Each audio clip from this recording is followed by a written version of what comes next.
Hi, everybody, and thank you for inviting me to speak on this topic, one of my favorite, actually.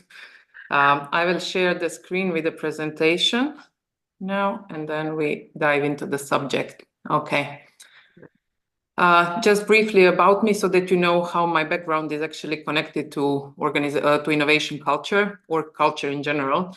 So I come with 20 years of work experience, first years in project management, later on in operations management, and finally transitioned to managing organizational changes and business transformations.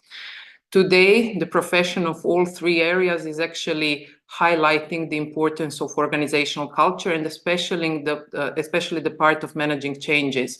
So you will see throughout the presentation how it actually plays a big role if you want to succeed in the business or whatever is your field of industry in tomorrow's world.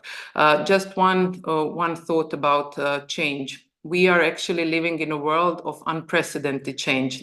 We have changes that are completely new and they are exponentially happening. One of the biggest ones is the technology that we are witnessing now for years, for the past 2 decades, let's say. The second one, which is often forgotten or omitted when we talk about this subject, is the change of generations. So we have younger generations becoming the dominant workforce. And this is something that is creating a lot of changes across the organizations and which directly affects the organizational cultures and how we actually run our businesses or entities. In order to succeed tomorrow, we need to acknowledge this. Okay, so now, as you saw, we cannot talk about innovation culture without briefly touching the subject of organizational culture as a general, because in theory, there is no innovation culture, there is organizational culture of innovation, and innovation is actually only one of the core cultural values that we focus on, but colloquially speaking, we actually talk about innovation culture. So what is actually organizational culture? When I was doing my postgraduate thesis, I actually learned there are too many definitions about it, around 200 something. And the conclusion is there is no single definition that everybody agrees upon. So there is no consensus on what organizational culture actually means or what it entails, which makes it very difficult to study this area and to be sure that you are making the right moves. However, what we do know about organizational culture is that it's mostly invisible and it's in a larger part, it's intangible. And especially this intangible part is actually the one that drives everything on the surface. So if you don't deal with it properly, you will not be successful in your efforts, unfortunately. The next thing is that organizational culture is mostly about people, and it's not a top-down approach from managers to employees or to from executive to the operational level, but it's people collectively create a culture of an organization, and everything is about their mutual relations. So within the company, internal environment and also external environment with our suppliers, partners, collaborators, and so on. The third thing that everybody agrees upon is that the culture represents actually the core values within a company that we nourish and that we want to establish within an organization, our intrinsic beliefs that we come with and that we collectively make within an organization, assumptions that we bring to an organization, and these three together actually reflect on behaviors that we have. And finally, very important thing is that organizational culture is unique to every single organization, meaning there are no two organizations with the same culture. They might have a similar DNA, let's say, of a culture, but not the same. So unique culture, which means also in our topic that innovation culture is also unique to every single organization. Henry Mintzberg is a Canadian academic that said, and this is one of the definitions which I like the most because my perspective of culture is practically very similar. So he says that culture is the soul of the organization. Everything else that you see, which is tangible from structure to processes to tools, etc., this is like a skeleton. But culture is what gives the life or the force on which the organization exists and in which it actually makes results. To conclude on the organizational culture as the main topic here, which is behind the innovation culture, is that there is no organization without a culture. It is often thought that some organizations do not have a culture. It is not true. So every single organization that has more than, let's say, 2 or 3 people or 2 or 3 employees has a culture. And it's important also to know that the bigger the organization, the more cultures it has, meaning it gets more complex, more difficult to deal with, to address it. What it means, more cultures. It usually has one dominant type of culture, and then it has several subcultures, which all affect how we actually deliver things that we aim for in a company or in an organization. So in order to touch on the subject of innovation culture, I need to explain you, because I come, as you know, from the management background, so I maybe take a different perspective than someone from HR. Types of organizational culture can be viewed through several lenses. One of my favorite is also one of the mostly used in the world, is by Cameron and Quinn. It's called OCAI model. OCAI stands for Organization Culture Assessment Instrument. It's actually a survey type that they use. And why I like it? Because it investigates culture, or studies culture of an organization through a perspective of a current culture. So what is the culture that we currently have in an organization? And through the perspective of desired culture, which is, for me, the most interesting part. Okay, this is what we have, but what is it that our people in the company desire to have? And here, if we have a big discrepancy, that signals that we have to first see how we will change the current culture to actually achieve the culture that we desire. Meaning, if we want to have an innovation culture, which is very important if we want to succeed in the future, then we need to start with the current culture and see what is the desired culture within the company, and do we even have a ground to talk about innovation culture. If we would sum up the area of 4 types, we would come to 4 types of organization culture when looking through a OCAI model. And that would be, first, just to turn on the pointer, sorry. So first, we would have the clan or the family culture. Just very briefly on it, it's a culture that promotes teams, that promotes bonds, that promotes personal relationships. It's like treats companies like a family in a way. Then we have the hierarchy culture. It's very deep hierarchy. It's very formal. It's very strict. It's very controlling. It's all about rules and control and monitor and everything. So it's in countries like mine, Croatia, and similar. We have this a lot in the public sector, but still also in some larger companies that are on the market for a long time.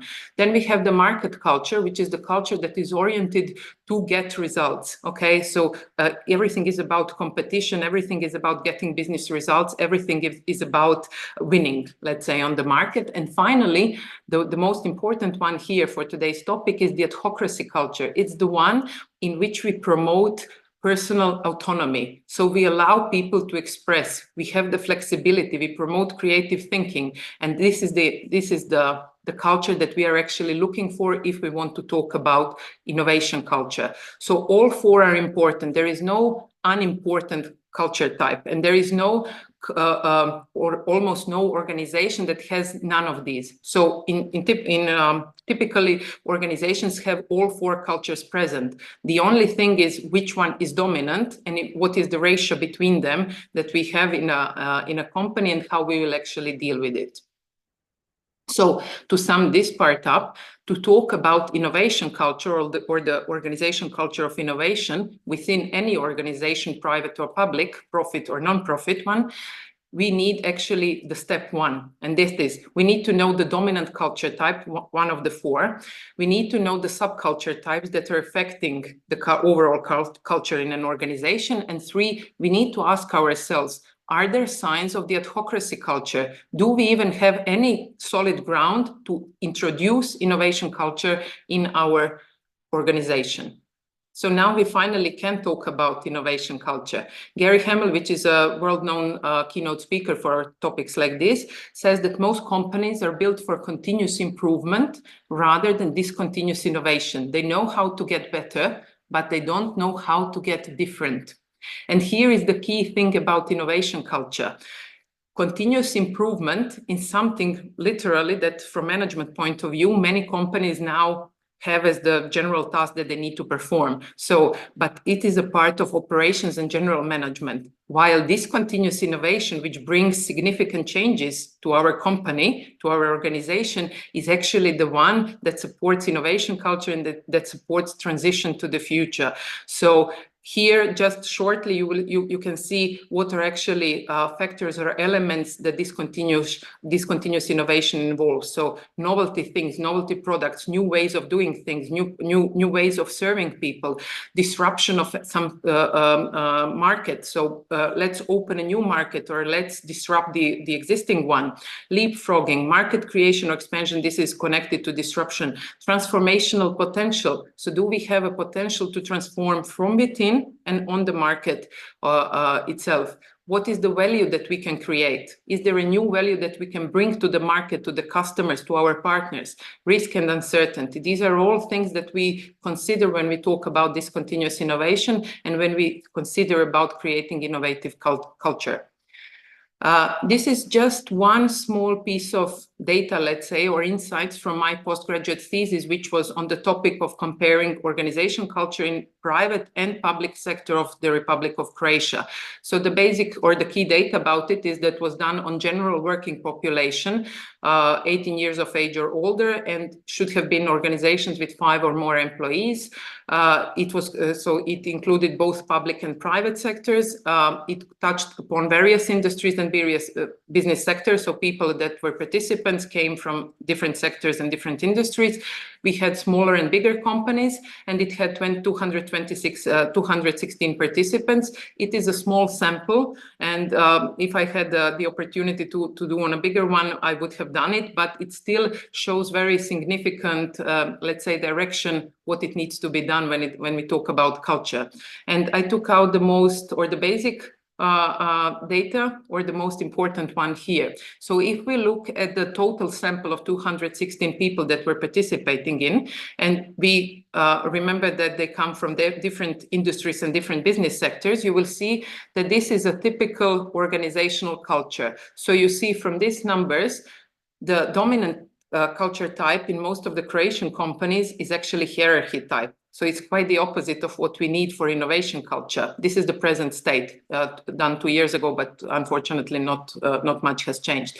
And the second one, or the second and third, are the clan or the family culture type and the market culture type. Market comes more from the private sector, and clan, while hierarchy comes more from the private sector. And you see that adhocracy type of culture, which we said was the most important one if we want to create innovation culture in our companies, is actually only 19.47. So the 4 should make 100. So the minimum or the ideal would be 25, 25, 25, and with 1 to prevail depending on what we want to achieve. So if we look then at the desired state, we see that employees in Croatian companies want more of family type of culture. And if we would go deeper into the data behind it, it was the same for both the private and the public sector. So in all sectors, in all industries, people or working people in Croatia would like more of the clan culture. Also, they want less of the hierarchy culture. This is more dominant in the public sector, but still very relevant. So they compensated the two. But what we are mostly concerned here is these two, adhocracy and market. Why? Because adhocracy stimulates the innovation culture, but also innovation cannot exist on its own, because we have nothing from business point of view. We have nothing if we have a good idea and if we don't bring any results from that idea. So if we have an idea which is tested and which is successful, we need to make results from it. Otherwise, there is no purpose from management point of view to run a business. And that is one of the important things to consider when, especially coming from the management perspective, why innovative companies also have to think about results that will follow such innovative ideas. So it is not enough to have only innovation, but you need to have practices that support results coming from those innovations. And you see that exactly those two are the least present in the desired state that people want for the future.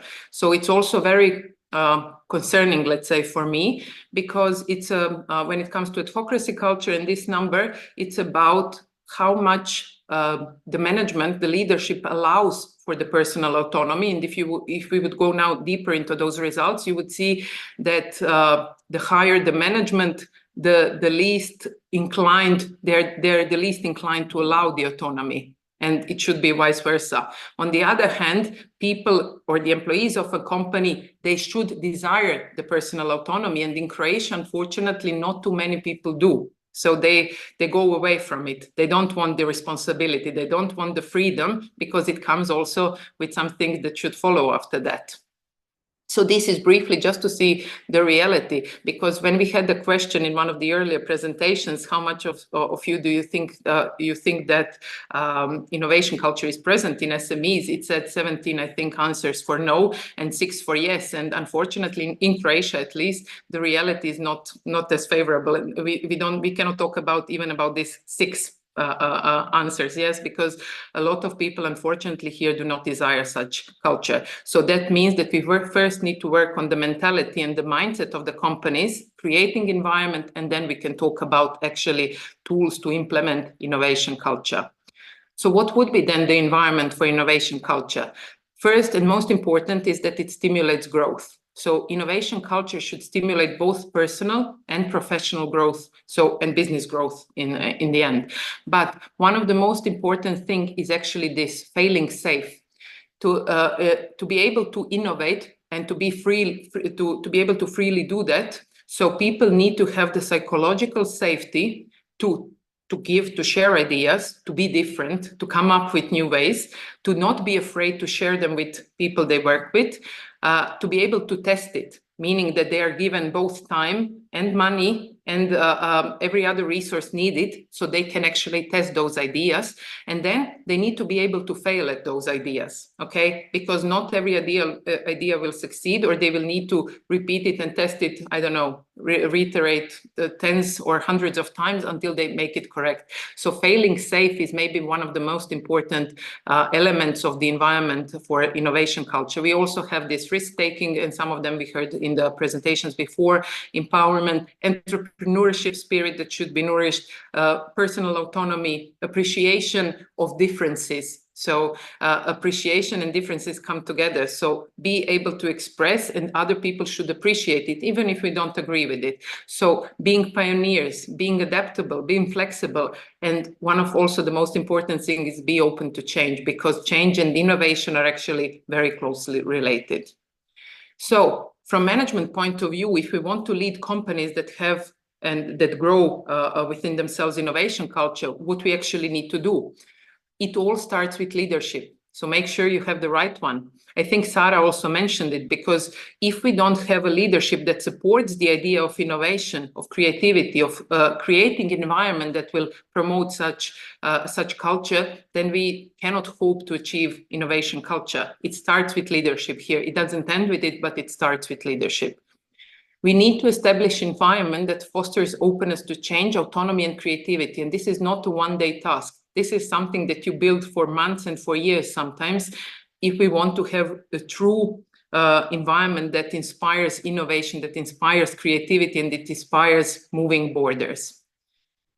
Also, we need to consciously and proactively attract and retain creative talents. So it should not be old HR practices. So whoever is the best skilled. Sometimes a creative talent is maybe not the most skilled one, but skills you can also acquire. So you should combine creative talents with skills, and not only the skilled talents, because the creative talents, those people who are more open to creativity, or who have developed it more, will actually be the ones who will run the innovation culture and run the innovative forces within the company.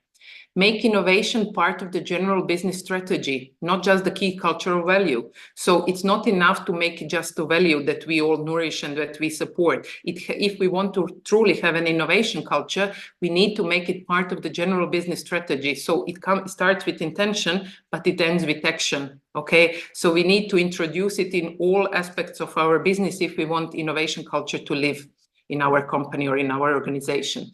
We need to ensure the right balance between innovation and results. As I said before, innovation without results actually doesn't make much sense when it comes to profit-making businesses, and most of them are.